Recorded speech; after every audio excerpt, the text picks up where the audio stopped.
Hey guys, Corey NWF here, don't you know? And today we're going to be talking about the new update.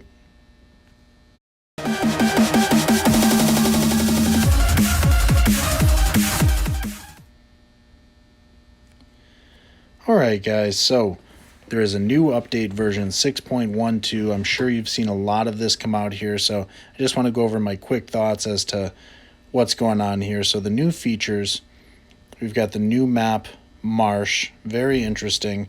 If you haven't checked out the map yet, we'll probably take a look at it a little bit, but very interesting. I do believe that Boat Farm Mortar, or BFM, will be meta on this map. Lots of good things there for sure. So there's a new improvement for variable fast forward speeds for replays. Super cool. So now we can fast forward 1, 2, 5, 10. So if you have a super epic late game, sounds like you can fast forward. And yeah, that's really cool. So new tower change, the boomerang can switch hands. So this is key. So when you have reliant sides, the biggest thing is like, you know how, oh, I'm not going to use boomer, I'm going to use like wizard or something because it's just not good because of the direction of the boomer. But now you can switch it with left and right hand, which is going to be really cool and key. So we might be seeing a little bit more of boomer now. Very interesting for sure. And Super Monkey, it looks like the epic range has given it a pierce, so trying to buff the super a little. The heli pilot, very interesting. The starting price will be a little bit cheaper. So, and Pursuit, which is an absolutely useless upgrade in my opinion. The only thing I could think of is if you have more than one heli and you want one on Pursuit and the other one you can tap.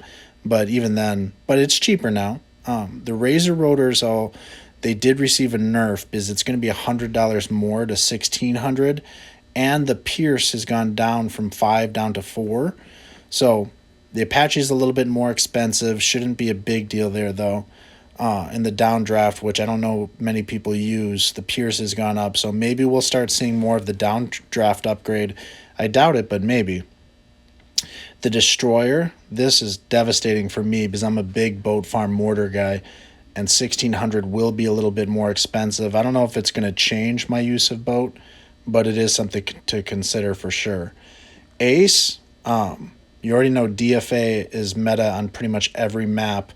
I'm not a DFA player, but it did get better in the sense of the starting is 850 instead of 925.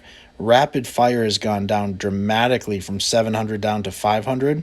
But the Operation Dartstorm, the ODS, did go up $300 to $3,300. So I don't think it's going to affect DFA. I think people are still going to go for it, but it is something to be mindful of for sure. So the Monkey Sub, the 3x submerge and support, decamo attack receives speed increase when you upgrade the right hand side. So it appears that this only increases the speed of decamo. So I don't know if you notice when you send certain like camo balloons and it'll take like a solid second or two for it to decamo. Well, if you upgrade the right side, it'll decamo much faster. So that is key. Definitely could help out other towers that can't see camo balloons like Bomb. I think that'll be a big thing there as well. Glue Gunner, my friend Rainer Gaming is going to be very excited about this. The Bottom Path, Strong Glue, the X3, 03 Glue Hose, and the 04 Glue Strike. It's going to be even extra slower from 33% to 40% slow for Moab class balloons. And the glue ability now is going to glue newly spawned balloons for 3 seconds. So if there's a huge rush and you use the ability and your opponent continues to rush you for another second or two, all of those newly spawned balloons are going to be caught in the glue as well. So big buff.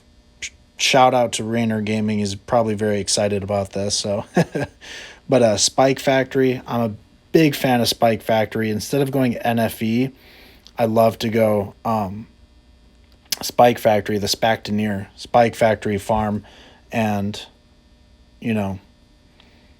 Engineer. So the fact that it's going down from 600 to 500 is awesome, and even faster from 9 to 800. That's going to be great early game. And the spike balls did go up a little bit, but I don't think that's significant. So I still think it'll be used and possibly utilized more than NFE.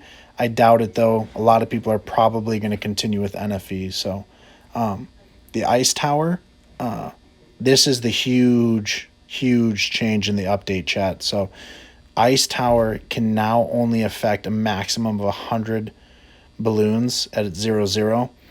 And the Arctic Wind, Viral Frost, all that is max 300. So I'm sure Ninja Kiwi got a lot of different complaints because you could pretty much greed all the way until round 18 because you could just triple ice and infinitely stall. And this is made so that you can only freeze a certain number. So it's going to stop a lot of triple ice, but I'm very interested to see what that's going to look like moving forward for sure. Absolutely. Team Tower Stun should be deleted, but they did change from 2 seconds to 1.7, so that's exciting. The shield at every exit is fun. I've seen videos on this, so it's not just the back exit. Like if there's several exits, like indoor pools, there's 3 separate exits there, so there'll be 3 shields popping up. So if you're a Powers player, great. I'm not, so but that's very interesting. Rubber to Gold has a cap per use, so you can only gain so much money. I don't think that's going to affect it, though. Turbo Moabs is interesting, 75%. So that's going to be extremely fast, so who knows. Cash Injection I still don't think is a great power. The Glue Storm duration down to 3 seconds. I don't know if that's a big deal for how long it lasts, because normally people that use Glue Storm, it's already on the map, so I don't know how big of a deal that's going to be, but it's a thing. So the other is super cool. So if you forget to cash out, it sounds like it's going to auto collect when you sell your bank. You're like, oh no, I didn't cash out and you sold it. Well, it sounds like if you sell it, it'll auto collect that money for you. So that's awesome. Couple of changes in sandbox mode for sure. So that looks cool. Clan chat improvements to management. Super cool. Bug fixes. I'm not a cards player, so I'm not going to go over that. Powers. Apparently there was an issue with Balloon Boost now activating correctly. But the biggest thing on powers here will affect Ninja. So NFE, like I said, maybe more Spectaneers instead of NFE, is the fixed issue allowing the sabotage supply lines effects to persist longer than intended. So perma slowing is no longer going to be a thing. So like round 20 happens and they quickly get up the Ninja and sabotage supply line, and you're like, perfect. So if something's sent, it'll be permanently slowed. That's no longer the case. So it won't be permanently slowed. Yeah, and that's pretty much it there. So yeah, guys, Corey NWF, don't you know, I'm sure you're going to see a lot of updates here, but I just wanted to throw that out there in my idea. And the biggest thing from this is that Spectaneer possibly could become a thing in Boat Farm Mortar on the new map. So guys, it's been a pleasure. Don't you know? Bye.